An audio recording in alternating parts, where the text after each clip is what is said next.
కదా. మనం ఇప్పుడు ఇల్లు మారడానికి తొందరే ఉందమ్మా, ఆంటీకి ఒంట్లో బాగాలేదు, ఈ పరిస్థితిలో మనం వెళ్ళిపోతే ఏం బాగుంటుంది కిరణ్ తల్లితో అన్నాడు. అదంతా వాళ్ళు ఆలోచించుకోలేదంటావా? అంకుల్ మనం ఆ ఇంట్లో చేరడానికి రేపు బాగుందని ఎందుకు చెప్పాడంటావు? సత్యవతి చిరాగ్గా అడిగింది. అడ్వాన్స్ ఇచ్చాం కదా అని అనుకుని ఉండవచ్చు, వాళ్ళకి ఏదైనా ఇబ్బందిగా ఉంటే మనం గమనించాలి కానీ వాళ్ళు చెప్తారా? కిరణ్ తలతిక్క ప్రశ్నలకి నేను జవాబు చెప్పలేను. మనం రేపు ఇల్లు మారేది ఖాయం. మన ఇంటిలో నుంచి వెళితే ఆవిడ శాంతిగా ఉంటుంది. తప్పనిసరిగా ఉండాల్సిన రోజులు ఎలాగో ఉన్నాం. ఇంకా జాప్యం చేసి వాళ్ళని విసిగించడం భావ్యం కాదు. అంకుల్ ఏది చేసినా మనం మంచి ఆలోచించే చేస్తారు, ఆయనకు ఎదురు చెప్పొద్దు అంది సత్యవతి.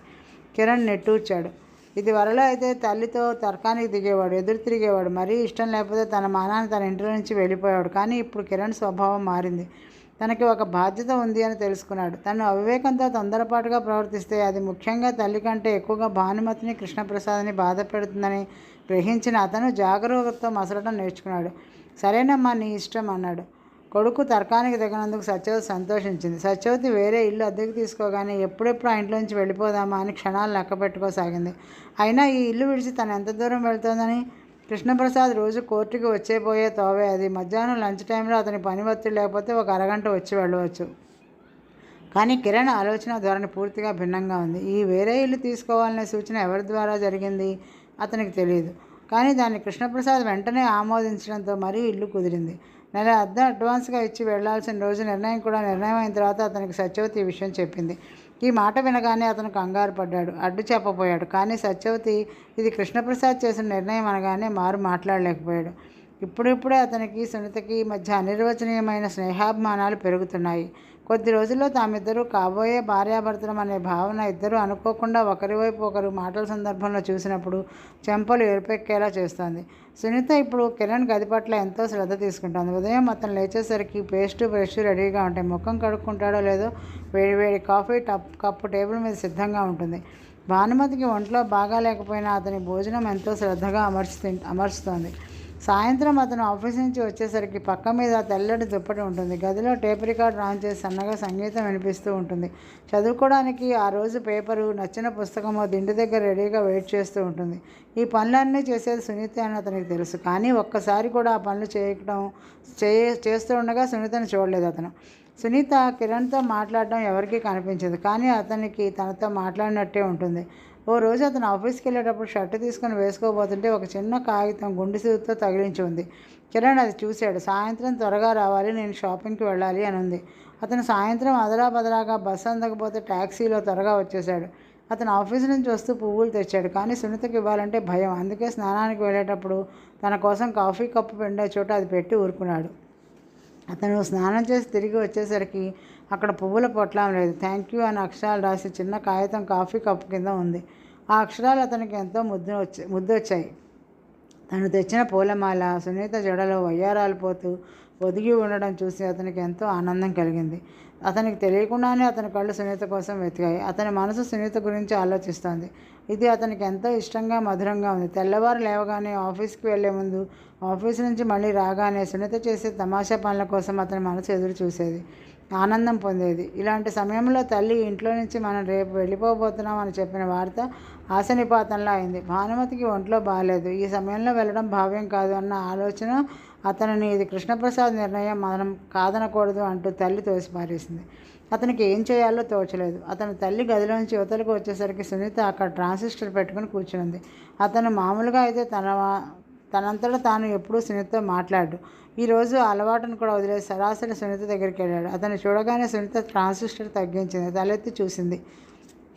అతను కూడా సునీతనే చూస్తున్నాడు. కూర్చో కిరణ్ అంది. రేపు మేము వేరే ఇంటికి వెళ్తున్నామట, నీకు తెలుసా అని అడిగాడు. సునీత తెలుసు అన్నట్టు తల ఊపింది. అతను కూర్చున్నాడు. ఇది ఎవరి నిర్ణయం? నాకు తెలియదు అంది సునీత. ఈ నిర్ణయం చేసే ముందు ఒక చిన్న మాట అడగాలని కూడా వాళ్ళకి తోచలేదు.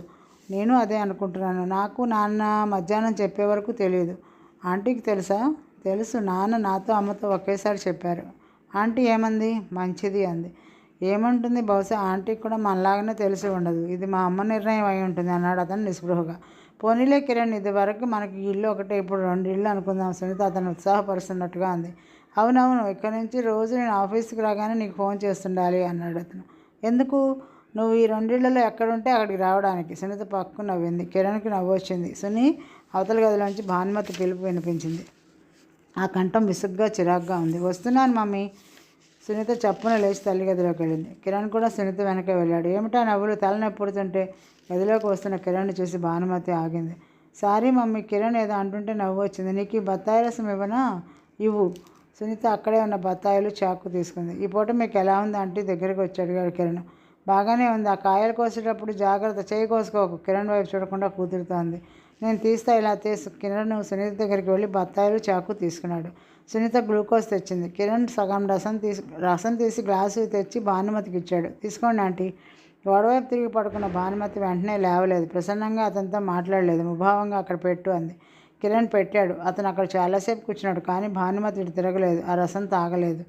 అరగంట తర్వాత సునీత కిరణ్ బయట వాకింగ్గా నడుస్తున్నారు. కిరణ్ అన్నాడు, నువ్వేమైనా చెప్పు సునీత, ఆంటీ మామూలుగా లేదు. అది సుస్థితో వచ్చే నీరసం కానీ విసుగు కానీ కానే కాదు. నా మీద ఎందుకో కోపం వచ్చింది. ఎందుకై ఉంటుంది? నేనేం చేశాను? అతను నుదుటి మీద కొట్టుకున్నాడు. ఎంత గుర్తు చేసుకోవడానికి ప్రయత్నించినా గుర్తు రావడం లేదు. నువ్వు గమనించావో లేదో, అంకుల్ కూడా చాలా సీరియస్గా ఉన్నారు. అమ్మకి ఒంట్లో బాగలేకపోవడంతో నాన్న అలా అయి ఉంటారు, అంతకంటే ఇంకేం లేదు అంది సునీత. అతను నడుస్తున్న వాడల్లా ఆగిపోయాడు. అతని ముఖం ఎందుకో కానీ ఎర్రగా కందిపోయింది. తడబడుతున్నట్టుగా అడిగాడు, నేను వెళ్ళిపోతున్నాను అంటే నీకు ఎలాగో లేదు? సునీత కళ్ళు రెపరెపలాడాయి. ఎందుకు లేదు అంది. ఎలా ఉంది నీ సంగతి చెప్పు ముందు. అతను చెప్పలేదు. సునీత చెయ్యి తీసుకుని చేతితో బంధించాడు. వెచ్చటి ఆ స్పర్శలో అతను ఎంతో చెప్పినట్టు అనిపించింది సునీతకి. కిరణ్ ఆఫీస్ నుంచి త్వరగా ఇంటికి వచ్చేశాడు. అతను గబగబా గదిలోకి పరిగెత్తినట్టుగా వెళ్ళాడు. అక్కడ అతను ఆశించినట్టుగా టేప్ రికార్డర్లో నుంచి మ్యూజిక్ వినిపించడం లేదు. కుర్చీలో సునీత కూర్చొని లేదు. దూరంగా తల్లి గదిలోంచి మాటలు వినిపిస్తున్నాయి. అతను గబాలను వెనక్కి తిరిగి అక్కడికి వచ్చాడు. సత్యవతి ఇంటి యజమానురాలతో కూర్చుని కబుర్లు చెప్తూ కాఫీ తాగుతుంది. అక్కడ సునీత లేదు. సత్యవతి కొడుకుని చూడగానే, వచ్చావా కిరణ్? రా, వీడేనండి మా అబ్బాయి అంటూ చూపించింది. అమ్మా, సునీత రాలేదా? రాలేదు. నువ్వు బట్టలు మార్చుకో, టిఫిన్ తిందువు కానీ అంది. కిరణ్ వెనక్కి తిరిగి తన గదిలోకి వచ్చాడు. అతని ఉత్సాహం అంతా అడుగంటినట్లయింది. ఆ గదిలో సామాన్ అంతా చిందరవందరగా ఉంది. సునీత వస్తుందని, సర్దుతుందని అతను అనుకున్నాడు. నిన్న సాయంత్రం ఈ కొత్త ఇంట్లోకి వచ్చేసారు. భానుమతికి ఒంటిలో బాగాలేకపోవడం వల్ల రాలేకపోయింది.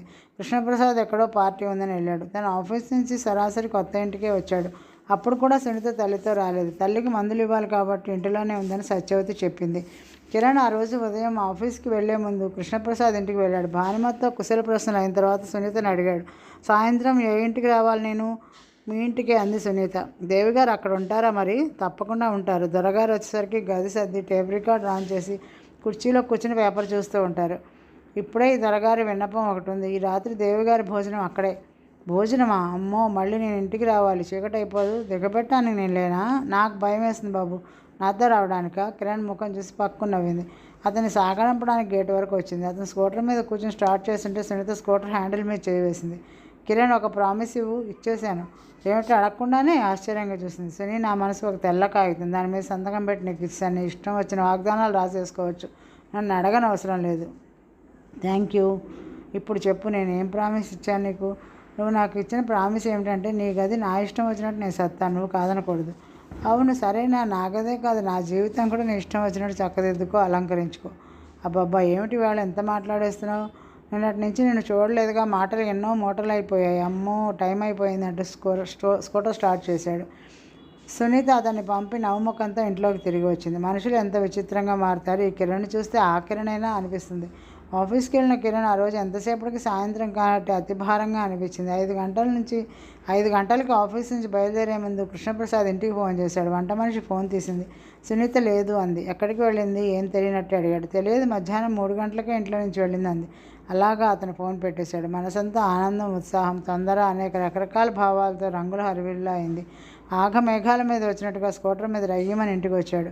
అతనికి సునీత రాలేదు అంటే ఆశ్చర్యంగా ఉంది, నమ్మశక్యంగా కాకుండా ఉంది. ఈ ఆశాభంగం భరింపలేనట్లుగా ఉంది. తన గదిలో నుంచి వచ్చిన కిరణ్ ఒక్క క్షణం ప్యాంటు జేబులో చేయి పెట్టుకుని తదేకంగా ఆలోచిస్తూ పరధ్యానంగా నిలబడ్డాడు. సత్యవతి కాఫీ, టిఫిన్ తెచ్చి అక్కడ పెట్టింది. మనం అదృష్టవంతుడం రా కిరణ్. ఇంటామె చాలా మంచిది. ఒక్క మేనకోడ తప్ప ఎవరూ లేరట. పాపం, భర్త పోయి 7 ఏడాది అయింది. ఆవిడేదో చెప్తోంది. కిరణ్కి ఆ మాటలేవి చెవికి ఎక్కలేదు. అతను గబాలను వెనక్కి తిరిగి అంగలేసినట్టుగా నడుస్తూ గబగబా బయటికి వెళ్ళిపోయాడు. ఇంట్లో నుంచి బయటకు వచ్చిన కిరణ్ రోడ్డు దాటి ఎదురుగా కనిపిస్తున్న బేకరీ షాపులోకి వచ్చి సునీతకు ఫోన్ చేశాడు. మళ్ళీ వంట మనిషే తీసింది. సునీత ఎక్కడికి వెళ్ళిందో తెలుసా అడిగాడు. నాకు తెలియదు బాబు, నాకేం చెప్పలేదు. ఆంటీని అడిగి చెప్పు. అలాగే. వంట మనిషి వెళ్ళి అడిగి వచ్చింది. స్నేహితురాలు జయ దగ్గరికి వెళ్ళిందట బాబు. సరే. కిరణ్ ఫోన్ పెట్టేశాడు. జయ దగ్గరికి వెళ్ళింది. తనకి ఎంత ఆశ పెట్టి తన విషయం మర్చిపోయిందో అతనికి చాలా అవమానంగా అనిపించింది. నిరుత్సాహం, ఆశాభంగం, రోషంగా, ఆగ్రహంగా మారాయి. అతను ఇంటికి తిరిగి వచ్చాడు. చిందరవందరగా ఉన్న గది అతన్ని మరింత చికాకు పరిచింది. ఉదయం తల్లి సర్దబోతుంటే, వద్దమ్మా ఉండని, సాయంత్రం నేను సర్దుకుంటానని అడ్డు తగిలాడు. సునీత తన విషయమై గుర్తులేనట్టు జయ ఇంటికి వెళ్ళడం కిరణ్కి ఆశ్చర్యంగా ఉంది. అతను టై విప్పాడు. బూటు ఊడదీసి మేజోడు లాగాడు. అతని కంటికి సునీత అక్కడ కుర్చీలో కూర్చొని నవ్వుతున్నట్లుగా ఉంది. పక్కలు చదువుతున్నట్టే ఉంది. టేప్ రికార్డర్ ఆన్ చేసి ఆ సంగీతానికి అనుగుణంగా ఆ గదిలో గిరగిరా తిరుగుతూ కిలకిలా నవ్వుతున్నట్లే ఉంది. సునీత రాలేదు. అయినా కిరణ్కి సునీత వచ్చినట్లే ఉంది. కళ్ళ ముందు నుంచి ఎంత వద్దనుకున్నా సునీత రూపం చెరగడం లేదు. అతను కాఫీ, టిఫిన్ సంగతి మర్చిపోయినట్లుగా కూర్చుండిపోయాడు. ఈ రోజుకి కథ సమాప్తం. రేపు కథతో కలుద్దాం. నమస్తే.